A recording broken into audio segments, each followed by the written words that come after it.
Good morning, Tom and Margot. I've gone live early. I'm just checking the technology. I don't intend to start till 11 o'clock to enable everybody to join, but I just wanted to check the technology was working. It's good to see I can get messages.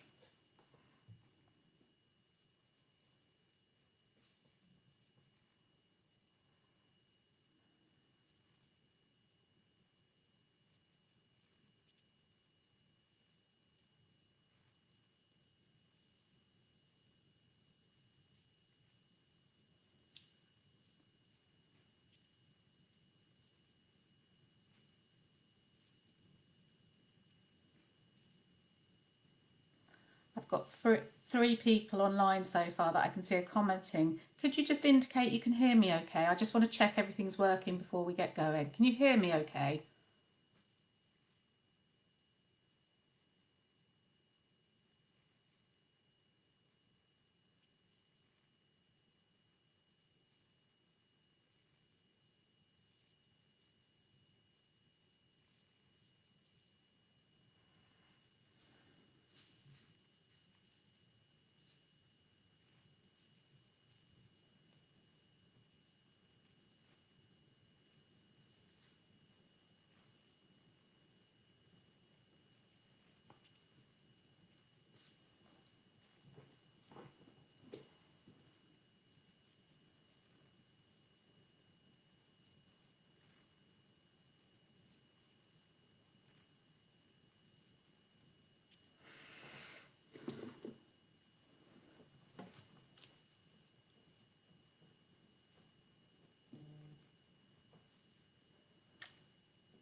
Okay, I've just had confirmation that I am heard, so I will just give it another minute till 11 o'clock and then I will kick off then.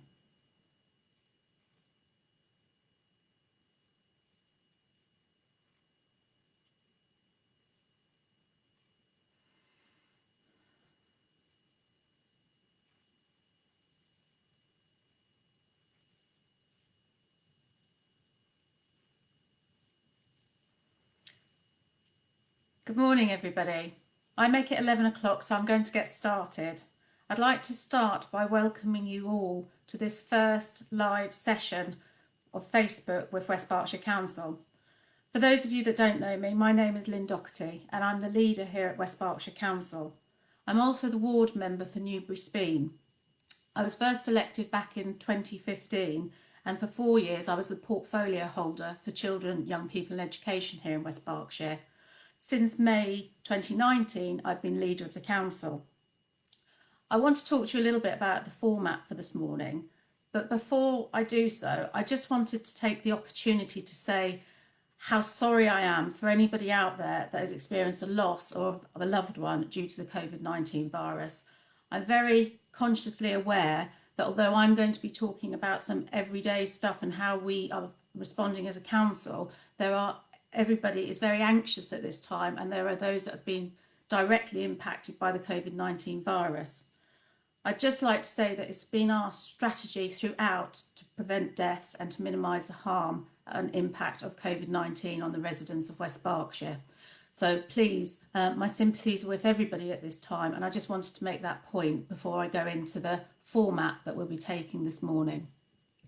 So this is a first for us, and I hope that the technology sees us through.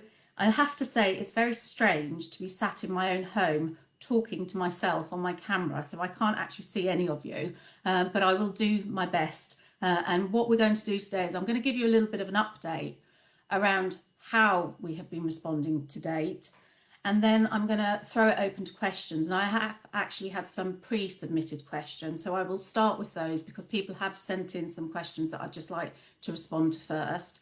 And then I believe you have access to your chat bar and comments bar, and I can see that online, so I'm happy to take questions as they come. I will ask that they're COVID related questions of our response here in West Berkshire, and I'm happy to talk nationally, but I'm very conscious this is the West Berkshire Council response to how we've been handling this crisis here for our residents. So I think it's probably worthwhile going back to March before we had official lockdown coming into play, and to say that as the virus came into West Berkshire, and we all became more and more aware of that, we actually responded pretty quickly. And I can remember a weekend where I was on the phone most of the weekend, or on emails most of the weekend, with partners around the community, because we realised very soon that the response to COVID-19 within West Berkshire was really going to come down an awful lot to our communities and how we looked after those most vulnerable in those communities. And I'm really proud to be leader at this time, because the response we have seen has been absolutely fantastic. So in partnership with Gary Poulsen at West Berkshire Volunteer Bureau and Chris Bolton of Greenham Common Trust, we very quickly realised that we would need to put some form of support for all of the community goodwill and groups that were starting to spring up to respond to their neighbours who needed help at this time.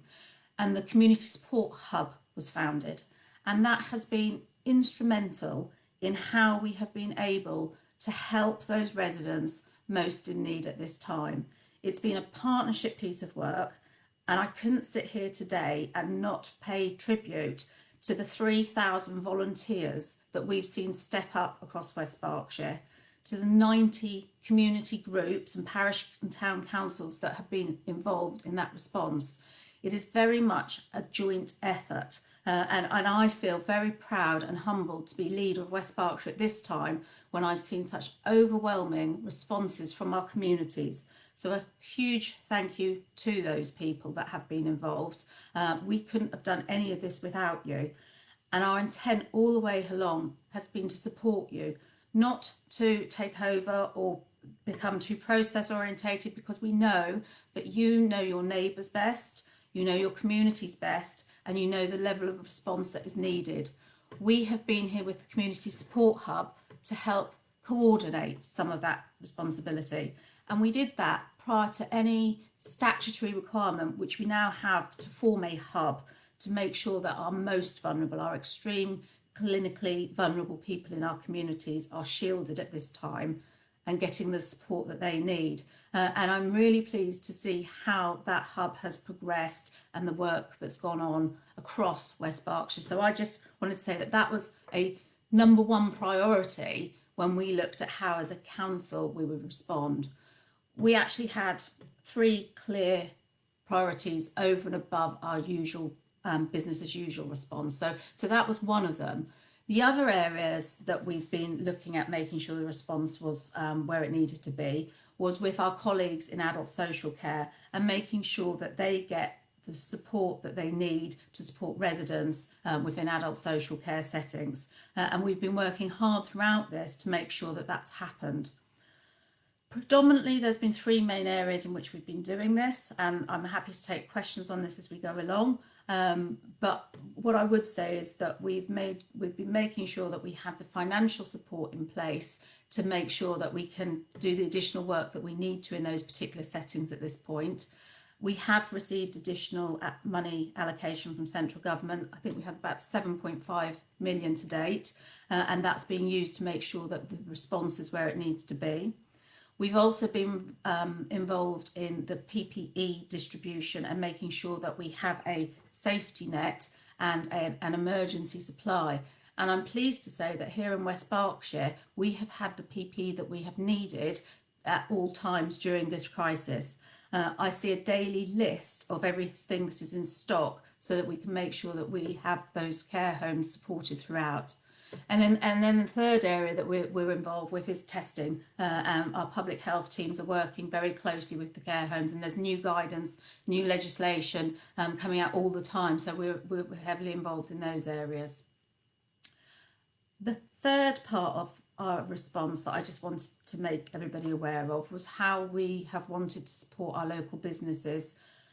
We're very fortunate here in West Berkshire. We've always had a good, strong local economy, and we're acutely aware of the impact that this current situation is having on many of those businesses. So we have on our website a business advice page where we put together all of the support that is available to them.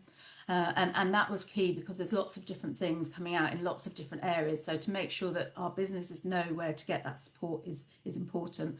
And our economic development officer is working with businesses as they contact her to make sure that they are getting the guidance and support that they need.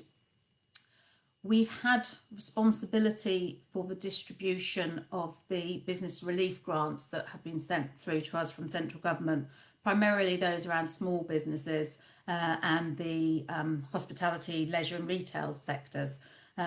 We've been distributing grants of £10,000 to £25,000 over the last few weeks. And I'm really thankful for the team's response to this, because we're actually in the top quarter of the country for distribution of that grant. I think 93% of those businesses that we identified as eligible have now received that money, and we know how important that money is to you.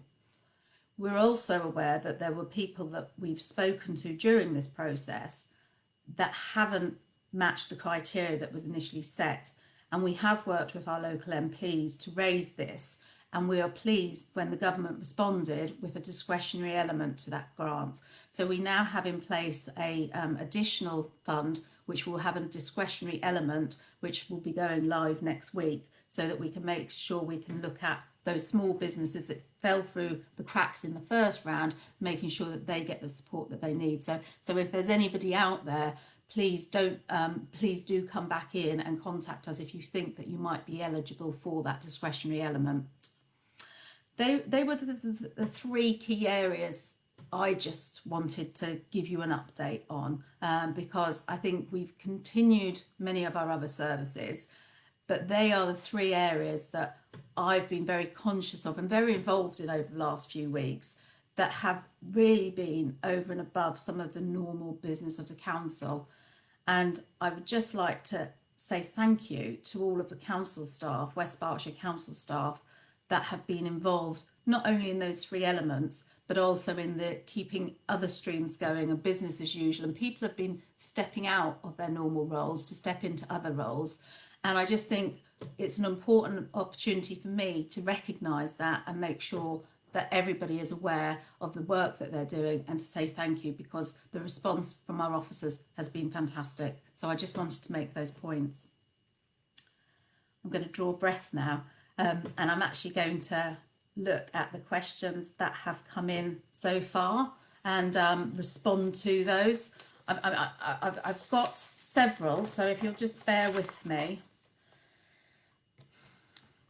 There's been a number of questions come in with regards to how we can safely social distance in this next phase of the COVID virus response. So I know last week there was new legislation that came out that talked about how we can start to return to work, how we can make sure that people can do that safely. And I've picked up a few questions. I actually had a resident email me yesterday on this particular one, but Stephen and Alan have written in on a few points that it's just worthwhile covering.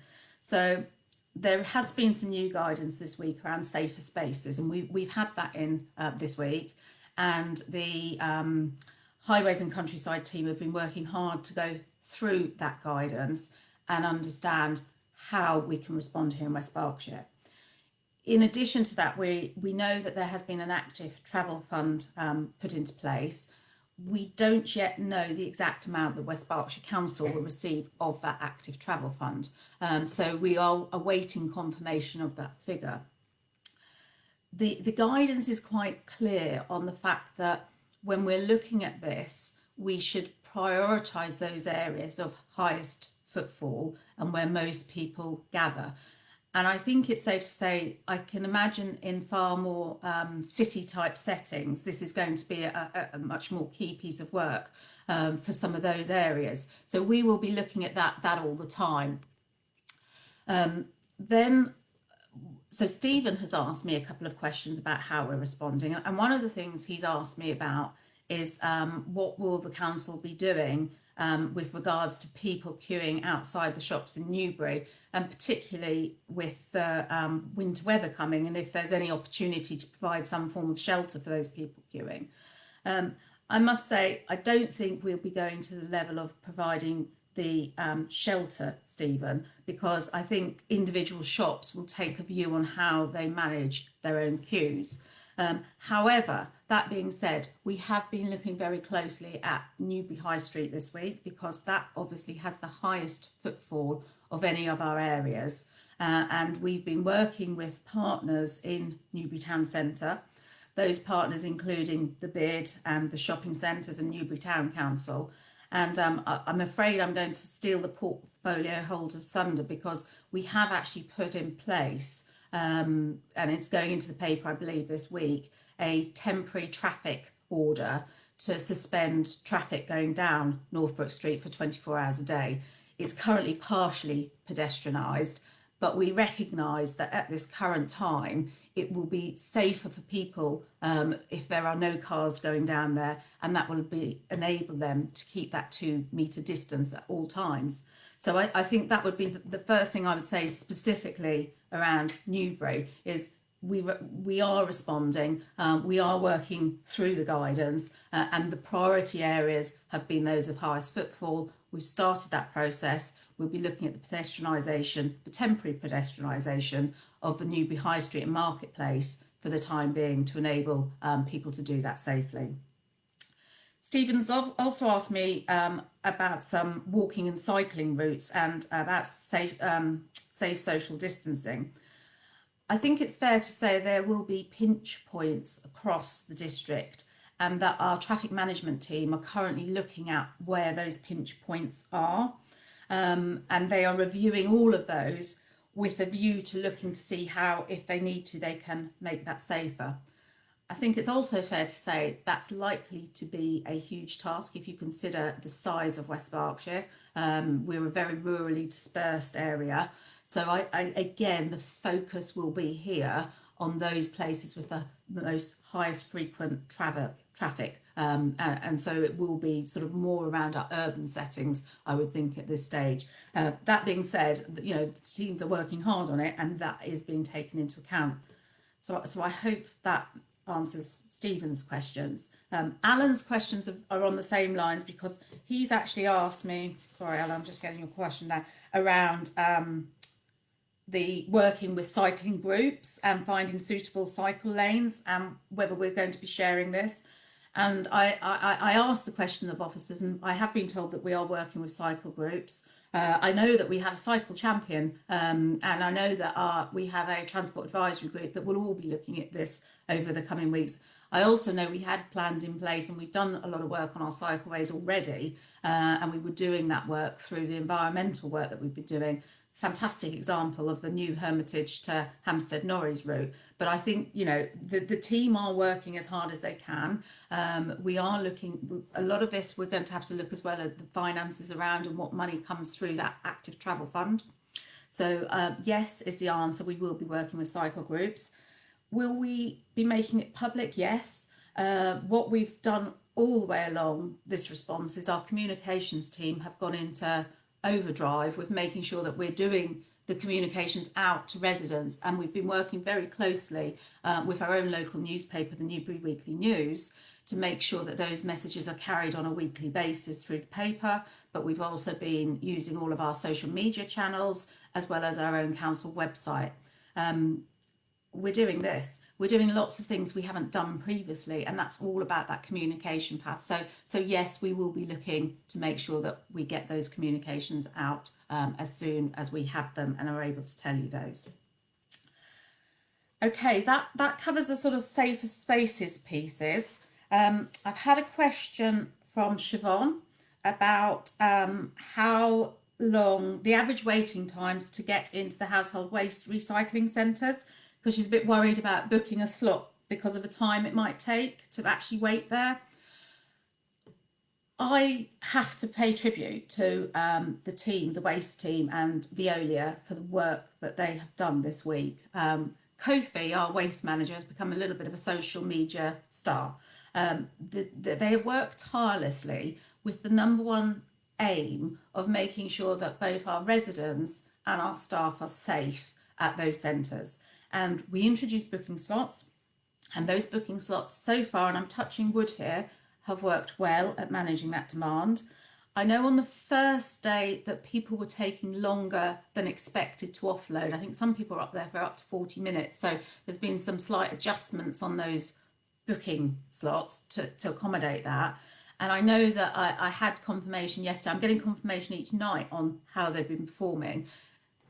Yesterday, I know that there was no queues, and that I think a resident went through in about 20 minutes. I was that reported back. I've seen some really positive feedback on social media about how it's working up there, so I'm really pleased. Today is going to be interesting. It's a Saturday. We deliberately reopened during the weekday when we were conscious that people that were working may not be able to go up. So this is the first test over a weekend. But I'm hopeful that the system will remain in place. If you look around the country, they've had varying degrees of success with this. And so far, I think we've done a great job. And those waste teams have worked so hard throughout this, because what we have done is we've kept our curbside collection going. So we've kept both our black bins and our green waste throughout this. And we were able early to reintroduce bulky curbside collection. So I think, I couldn't sit here and talk about the situation at the household waste centres without making mention of those waste teams. But to say to you, Siobhan, I think so long as you've booked a slot, you shouldn't be looking at more than a sort of 20 minutes, half an hour situation of going through, from what I'm hearing. If I hear differently, I will let you know. Okay, I'm moving through some more questions here that I've had pre-submitted. I've had a question from Tom, and Tom has asked me about the impact on the entertainment sector, such as local theatres, venues, and technical suppliers, because obviously the hospitality and entertainment sector are one of the last ones to potentially look at reopening. And I think they're listed in phase 3, which is about the 1st of July, which is unfortunate, because obviously they're the settings where everybody comes together, and it's probably going to be hardest to social distance. And therefore, I can understand the concern and the worry. I do know there's been quite a lot of support put in there. I know the Arts Council had £160 million worth of grants make available. I know there's been business relief schemes, and if they're charitable, they get an 80% charitable discount. But Tom's actually asking me what are the long-term plans as far as the council has for supporting these. And I think that's a really interesting question, Tom. The culture strategy of how we were going to operate was already out for review and consultation with some of those venues prior to the COVID outbreak.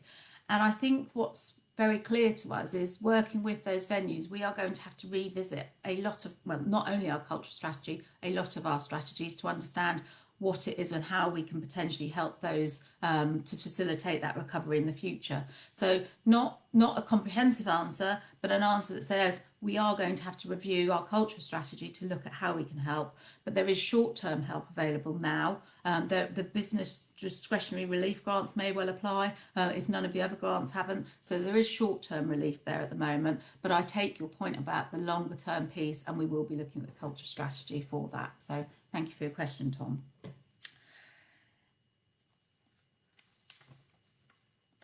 I've also, probably not surprisingly today, had a question from Sally. And Sally says that she's a governor of a local primary school, and has asked, how is West Berkshire helping head teachers manage the advice from government and the conflicting views regarding the return of nursery and primary schools in June? I appreciate this is a really anxious time for both parents and for teaching staff. And for children and young people. And actually, tomorrow is National Children's Week, and we are doing a piece of work around children at the moment, because we're really conscious about the impact they are having at this present time. I have a 15-year-old. He's not at school at the moment. He's in his first year of doing GCSEs. I worry about his future as well, and I worry about the toll that this is having on our children's growth and development at this time. So I appreciate the question, Sally, and I'm pleased that our education team has been working directly with head teachers, and they have been pulling together support material for schools. I had a list of it yesterday, which was fortuitous before your question came in, and we have put together a return to school checklist.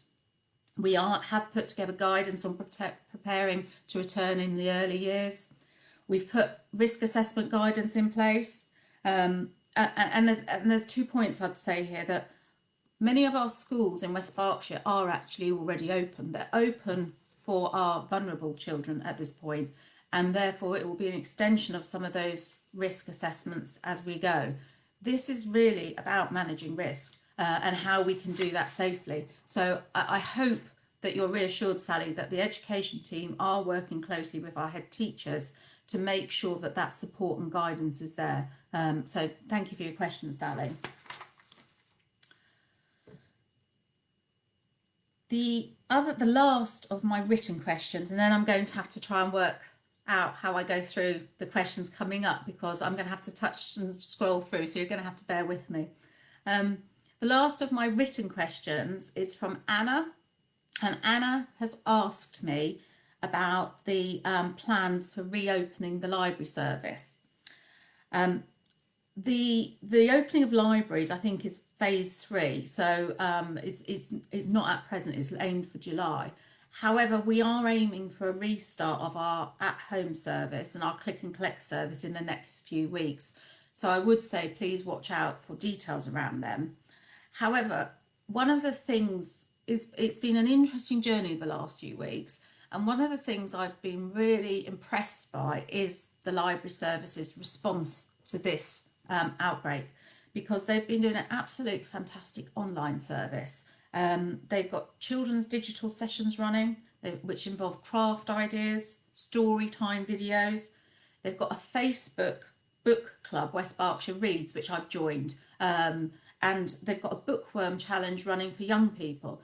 And I just think it's really made us sit and think about how we interact with the library and with our users. And I'd just like to thank all of those staff for doing that, because although the physical building may not have been open during this time, there is a lot of online opportunity that has been taking place to the fullest. What I appreciate is not everybody can access that technology, and I think particularly when we talk about some of our shielded and our vulnerable people, I think that's where the question was aiming at, Anna. I think the at-home service and the click and collect coming back online will be a really useful thing for us to focus on and make sure that we get that over the next few weeks.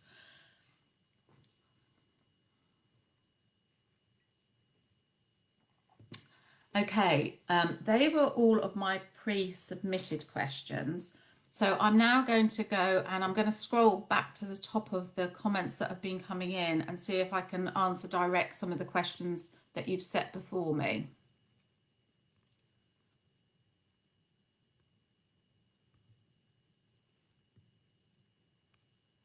Actually, what's interesting is I can only see the most latest comments. I can't go back to the top of the list. So I'm just rather.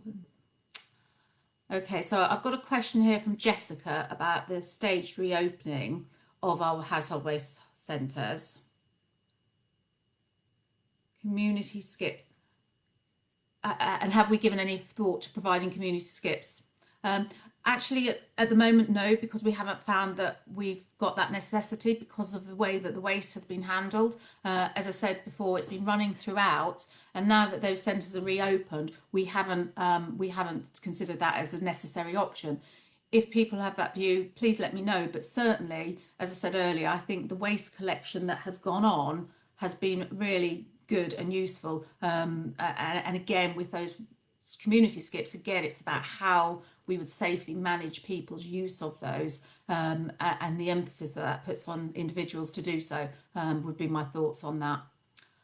I'm just seeing things as they come in, so I'm really sorry if you're out of order. I see Moz. Hi, Moz. Traffic. This would help reduce traffic on the roads and further assist the reduction of emissions. I take it that's in comments to the community waste stuff, and I think Moz has looked at this before. As I said, it's not one we've particularly looked at this time, but I'm always willing to, if you want to puts something to me, I'm more than happy to listen and put it in front of the waste teams. Okay, I've got one from Joe around the active travel plans, and you might have come in there late, Joe, because I was saying earlier that actually we are looking at this at the moment. The guidance has come in this week. The money hasn't come in this week. We don't know what we're going to be involved with, but we are looking at this as a priority at the moment.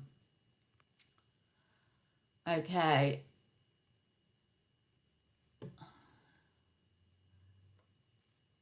Okay, there's a lot of feedback as well, so that's good. I'm pleased that people have been picked up as well that had fallen through the cracks. So I'm glad you're getting useful conversations, and I know that the team have been working really hard there.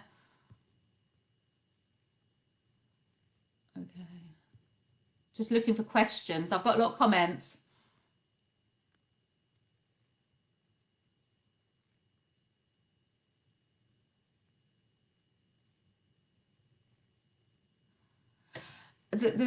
Sam's asked about stopping cars going through the town. They're not causing anyone harm. It's more about the ability to enable pedestrians to safely social distance with the 2 metres at all times. So it's more about enabling, as we see people return to work and as we see footfall increasing in our urban settings, keeping those pedestrians safe.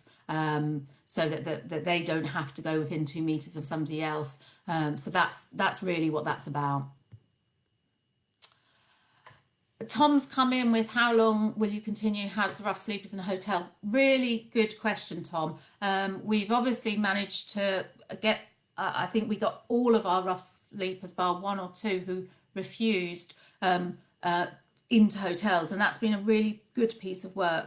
And we've certainly been pushing back on, okay, what next? How do we move those people successfully into accommodation, and what would that look like, and what would temporary accommodation look like? So I know that the housing team, and actually it's a partnership team, are looking at this moment in time to see how we can potentially do this. So it is work in progress. I haven't got the fine detail yet, but it is certainly under review.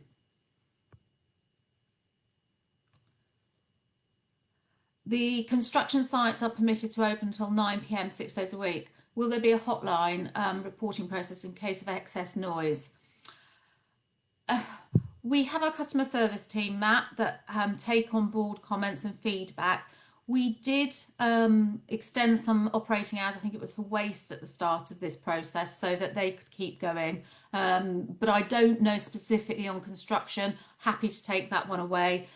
Perhaps should have said, if I can't give you specific details, I'm going to ask that we publish the responses on the website or on the Facebook, and that the links are sent. So if I come across one and I think, oh, I'm sorry, I really don't know the answer to that, I will say, but what I will do is go away and make sure that I get you that response.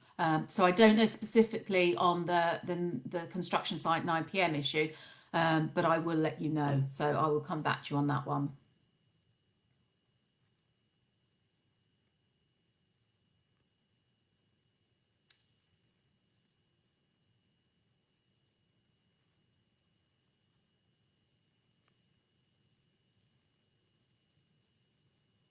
Okay. I certainly agree with you there, Margot. Kofi is brilliant. Pleased that the communication, I see Miri Lee on there. Communication's been fantastic. I'm really pleased with that feedback because we've been very conscious as a council to try to up the level of information that we have been pushing out during this time, because I think we're acutely conscious of the anxiety within our communities, and we want to make sure that we're as open and transparent as we possibly can be with them. This is a test session, and if it works, if it's useful, I've said I'm more than happy to continue to look at how we can do this in the future. We have a whole piece looking around community engagement and how we enable that. So really pleased with those feedbacks. Would like to see the same for climate emergency. Yes, but as I said, it's been an interesting. We've started to talk about some of the steps towards recovery, and we've been talking as a group about there are things that we definitely want to keep that we've learned over the last 6 weeks of how we've responded. And I would say the level of communication has been one thing that we've agreed is an absolute important. So no issue there. The Earth Day I believed it got a mention because prior to COVID, I was actually speaking to several people about this. However, I must admit I have been slightly distracted. So apologies if you didn't feel Earth Day was mentioned where it should have been, but I did know that I think we did some work around this. So I apologise, but I certainly thought that we were doing something on that.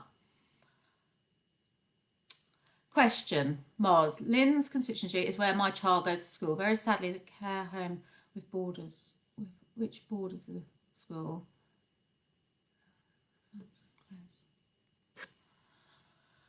Very close.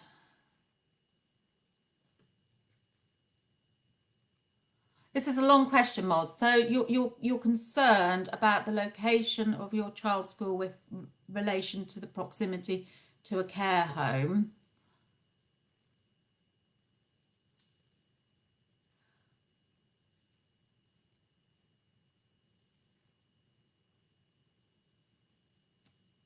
Okay, so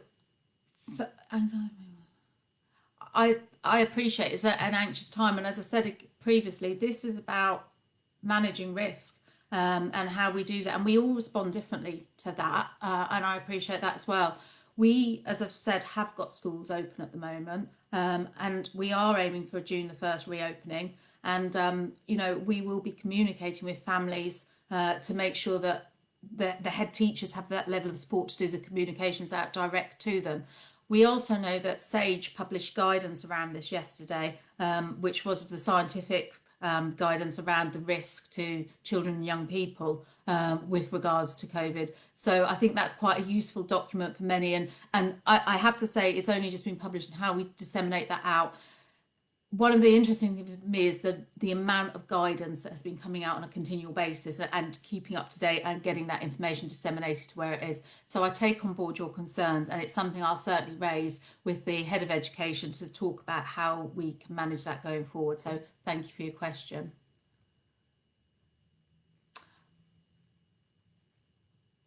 Phil's come in as well with a question around schools in West Berkshire. I've just got to click see more, Phil. Hang on a sec. The same question. At this point of time, I'm expecting schools to reopen on the 1st of June. It's this balance, isn't it? It's really about the longer term risk and the impact it has. But at this point in time, from the information that I've seen, I'm certainly expecting those schools to reopen on the 1st of June. I know that we're working hard around this, and I know there's controversy around it as well. But that is our intention at the moment, and that's what we're working towards. Okay, just scrolling down.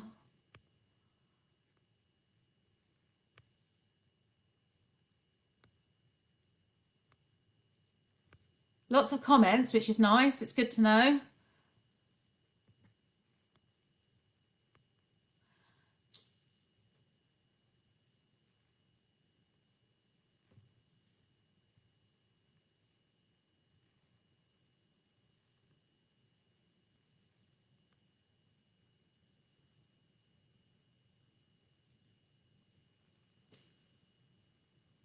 Natasha asked about phase 3 in terms of library openings. I'm following the phases that were announced last Sunday, and the details came out on Monday around the government guidance on this. So they are quite widely available, and I think I'm just trying to think if we've put them onto our website. I can't recall if we put it onto our website or not, but it's certainly around the alert system that was announced on by the Prime Minister on Sunday. Has got details around different things happening at different points. So they're the phases that we are currently working to, Natasha.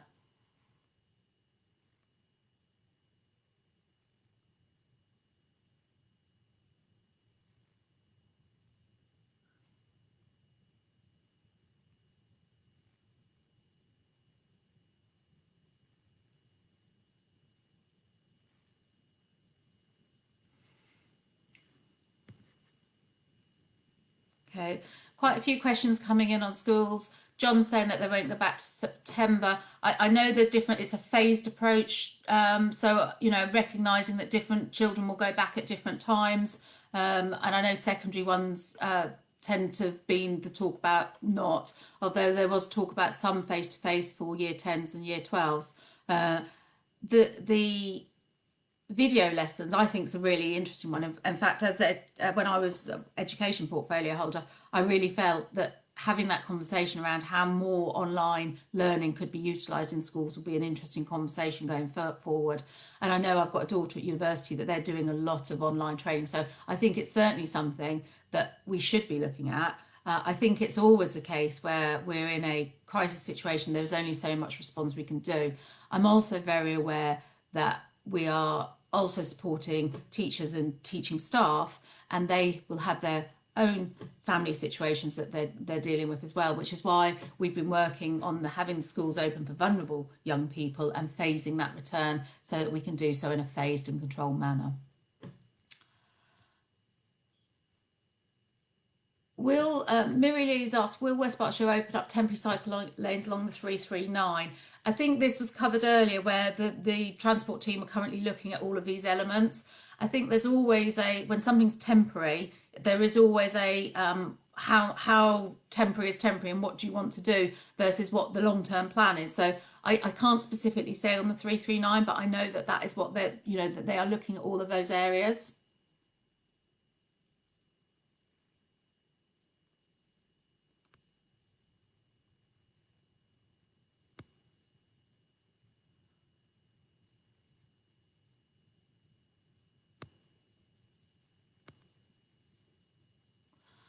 I take on board the concerns around school openings. I see there's a lot of those. So I do take on board those. I'm not ignoring them. I appreciate that there are anxieties and concerns being voiced, and it's it's how we can manage that and manage that risk going forward. So I do take on board your feedback.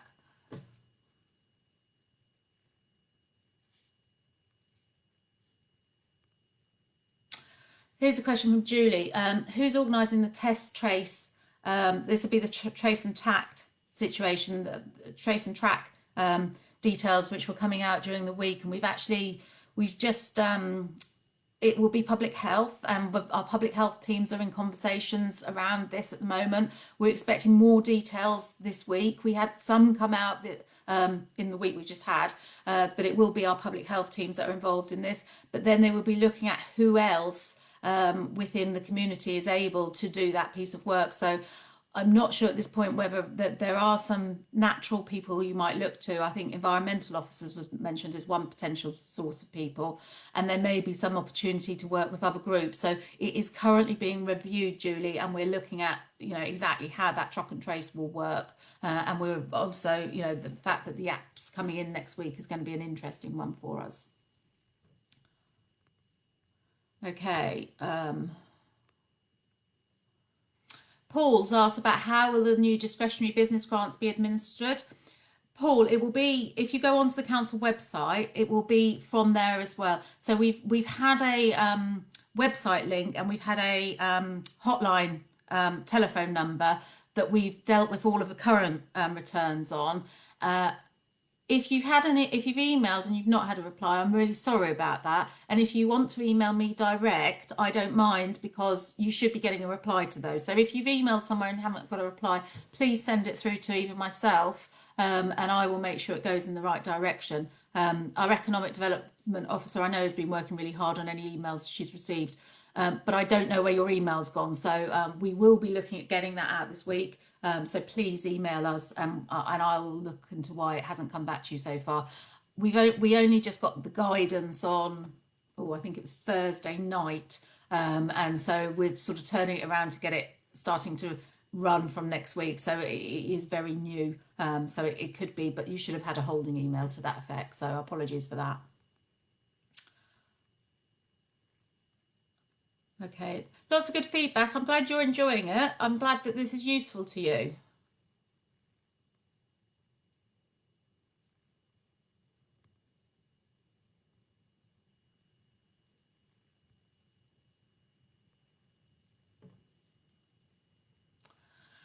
Is the council in the process of writing a COVID-19 risk assessment as per the government guidance re safe return to work? It is. In fact, it's been a topic of much conversation this week with staff, and well, with the writing of it, we've yet to disseminate it, and we're having discussions with staff at the moment. So we are in the process of getting that written and looking at how we can bring back people safely. However, that being said, we're very much of a view that you should only be coming back into the office if you wish to. If you can work from home, we're happy for people to continue to work from home. It's a case of choice for us, and how we make sure they come back safely. It's interesting. Some people actually want to return to work. And it's this balance, isn't it? We've all been sat. I've been sat looking at this computer for, it feels like, the last 6 weeks solidly, and people actually want to go back into work to have some normal normal interaction with other human beings would be nice. So that it's getting that balance right, but doing so in a safe manner. So yes, that risk assessment is being done, Antoinette.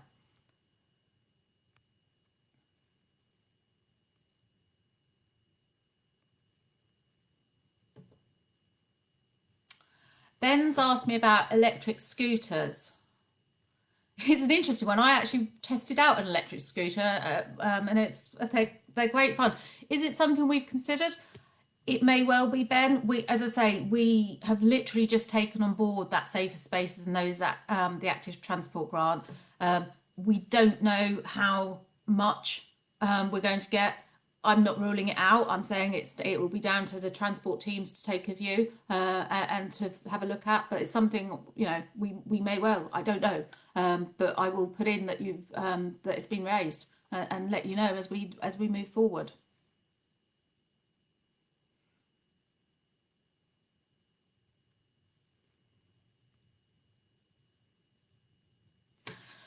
Lots of comments about unions and return to teaching. I'm not going to make individual national comments about unions and return to teaching.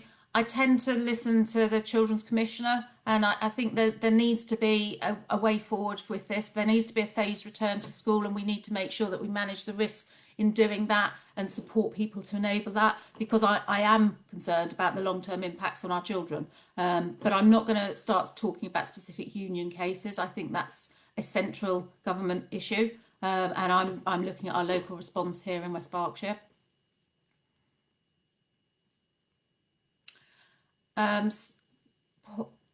Paula, you're experiencing some buffering, but yes, this is going to be posted, I believe, across the YouTube channel as well, so people can watch back at a later date. So I believe that is the plan.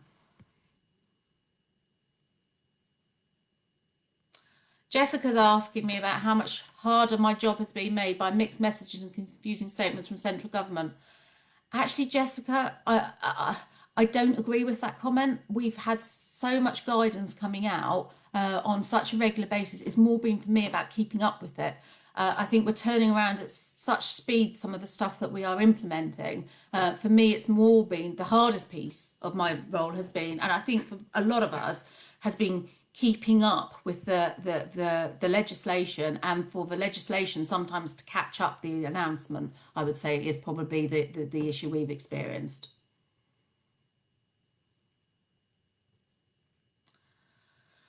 Maria raises the point about year groups, and I take those points on board. I understand that the concern was around those that are transitioning. So year 6 are transitioning up to secondary, year 10s are transitioning exams. And I'm not sure the reception in year 1s, and I think this is about enabling people as well on enabling those young children at those very informative ages to have that form of social community contact with everybody, and we know developmentally that if we start to see gaps appearing at that young age, you will spend the rest of your time in education trying to catch those up. So I think it's probably geared up around development stages for young children.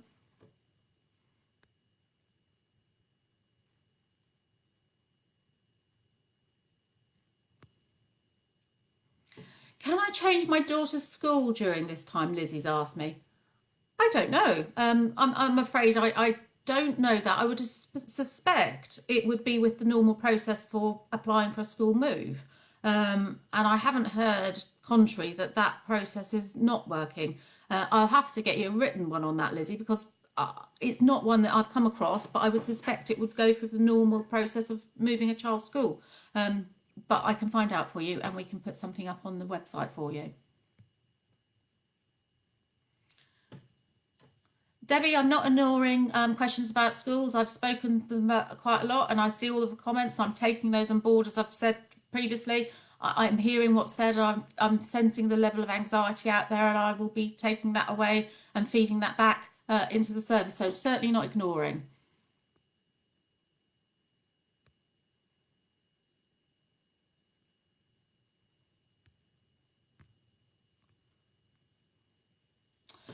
Antoinette's asked about visiting beauty spots. Much of the district is AONB, and an influx of visitors. I think it's quite an interesting one, because we have been told we are allowed to travel to areas of beauty, and I know that this week we opened the car parks up on places like Greenham Common and Snailsmoor, and in fact I was up on Snailsmoor, well I was up there yesterday. It was relatively quiet. It's this balance, isn't it? It's the balance between enabling people to safely social distance and asking people to act responsibly and apply some common sense. And I think, for as far as we're concerned, so long as we see people able to do that, then we will be keeping the local messaging that these places are very much open. And I think it's important for people's mental health that they access outdoor spaces.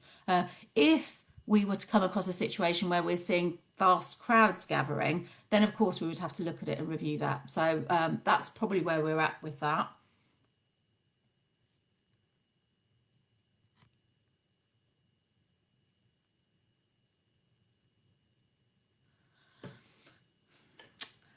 Alice is asking me about what work has been done for mental well-being for the community. Alice, we have a health and wellbeing board. I'm sure this will be a hot topic. It's Mental Health Week next week. We have done numerous forms of communications out. We're very conscious of making how we support people's mental health at this time. The Every Mind Matters campaign and information and website is really useful. I've been promoting that myself, and I know that public health are working really hard to get those messages out, and there's a piece of work being done with the public health team around the mental health and well-being of our communities. We are very aware that because this isn't a short-term situation and this is a long-term crisis, these are the things that we are starting to see within our communities. And in fact, this week in our own community support hub, we know that the number of calls coming in have started to increase with regards to support requests for emotional support. So previously the majority of, well, there's still the majority have been around food and prescriptions, but we are seeing an increase in people asking for emotional support. So there is a huge piece of work that the public health team are doing, and we run our health and wellbeing board. We're going to have our first virtual health and wellbeing board on Thursday, and I'm sure that that will be a topic of information. But we've certainly been trying to give to our residents as many tools as possible to enable them at this time, but recognizing it's difficult. It's difficult for everybody, and nobody is trying to take that away from anybody.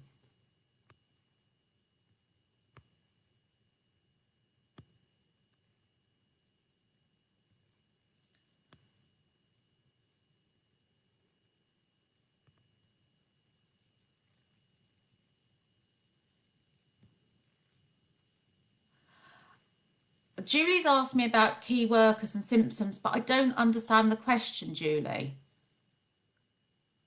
We have no. So if you want to give me a more detail, I don't understand the question, or drop me a line.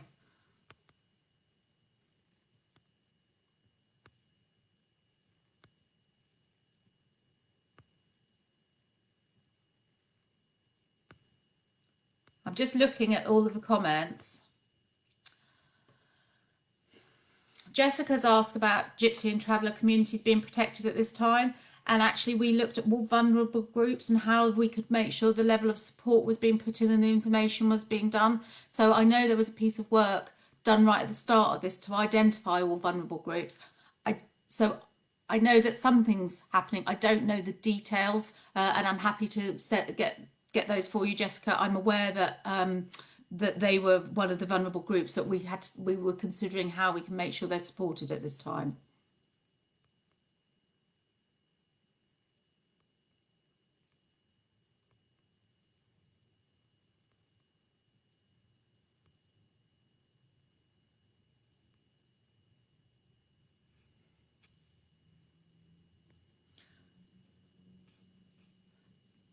Tom's trying to get political there and ask me about Boris.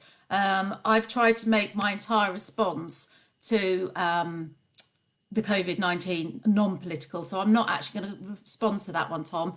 We've been working really actively across party to make sure that we respond in an appropriate manner, with the strategy always being to prevent harm to residents of West Berkshire. So I'm not going to answer you on that one.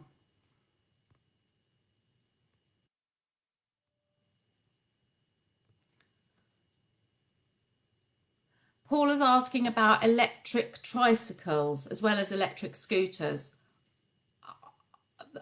I should imagine they will be looking at all forms, Paula, but I don't know specifically, and I can mention that to them. Moz is asking me about furloughing of council staff, and we haven't furloughed any council staff, Moz. We've been very clear with council staff that they can work from home. They have to do what is right for them at this current time. If they have caring responsibilities, if they are vulnerable themselves and having to shield, we are just fully supportive of whatever steps they've had to take. So we have not furloughed anybody. We have kept everybody where they are, regardless of their own personal situations.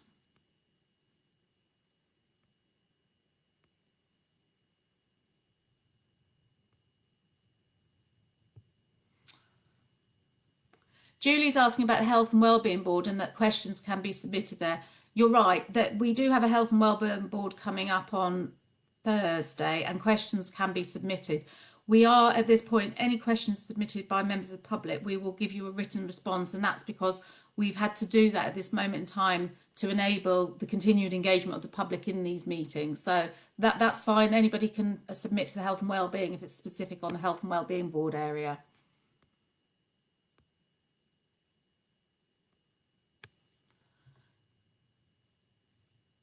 Oh, okay. So Julie said, what should I do to get a test? We have testing operating throughout now. In fact, I think last weekend we had the mobile testing unit at Herrick Worthy Sporting Grounds, and it's just a case of booking an appointment. Now, there is a telephone number. I don't know it off the top of my head, but that anyone, if you're a key worker and you need to get a test, that hasn't been an issue here. We've worked very closely with the Berkshire Healthcare Foundation Trust, and very early on they gave all of our key workers access to the community hospital testing site, and there are mobile testing units as well that are coming in, and I know we're looking at another location in a different part of the district to enable people. So I will get the telephone number promoted for you, but they will be able to get that test if they have symptoms. So testing should be available to all of those key workers.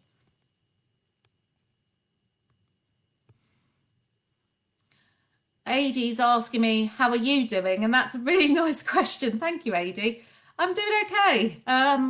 We're doing okay. We're working in a different way. I'm really fortunate that I've got a really good team around me. My exec colleagues, the officers that I'm working with, we're all supportive of one another. We all know we are dealing with a situation that nobody's ever dealt with before, so we're all doing it to the best of our abilities.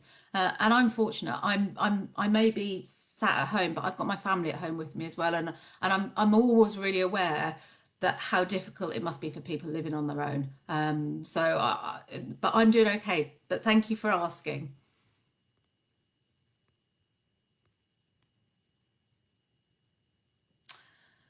Is there any groups that you've not managed to engage with? Alice has asked me the question. It's a difficult one, Alice, because at this point we've tried to make sure we've engaged with everybody that we're aware of. I can't ever sit here and say there won't be somebody that hasn't we haven't dealt with, but we have attempted to reach out to everyone we can possibly think of. And we've done this very much for our communications channel. We tried to do a leaflet drop to all residential houses in West Berkshire at the very start of this, so that they were aware that if they needed help, look, we're here. But I guess that will be a longer term question for us, because we've certainly attempted to get to everybody.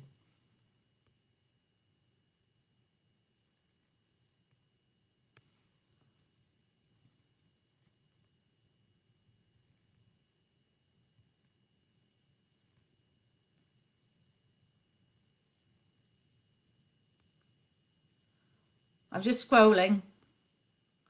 Julie, no, you don't have to travel to Oxford. I know the national site's at Oxford, but no, we've got local testing facilities, which we've had all the way along, which has been really useful. And that's because of partnership work with our CCG colleagues and our health colleagues to enable that. So no, we haven't asked people to travel to Oxford.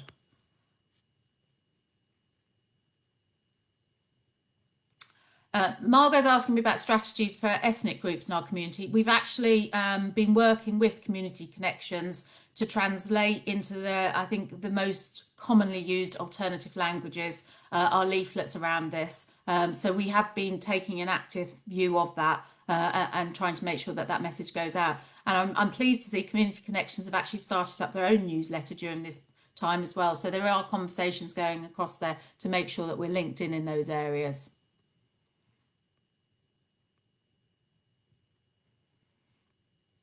Oh, there's West Berkshire Council promoting our newsletter, and I would say if you haven't signed up to it, please do, because it's new for us. Again, this is about community engagement, and we now have the ability to have a regular newsletter.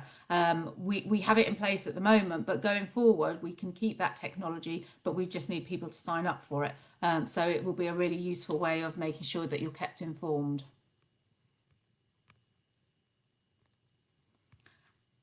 And I think that is all of my questions come in, and that's not bad timing because that's 1 minute to 12. So I hope you've all found this useful. It does feel a little bit like I've been talking endlessly, so I hope it doesn't come across as that. But I've enjoyed talking to you, so thank you for your time and joining me. It's been an interesting experience. Feedback appreciated, because, as I said, if this is successful and if this is useful, we have no issue doing more of it. But just thank you all. Please stay safe, and I look forward to talking to you at a later date. Take care. Bye bye.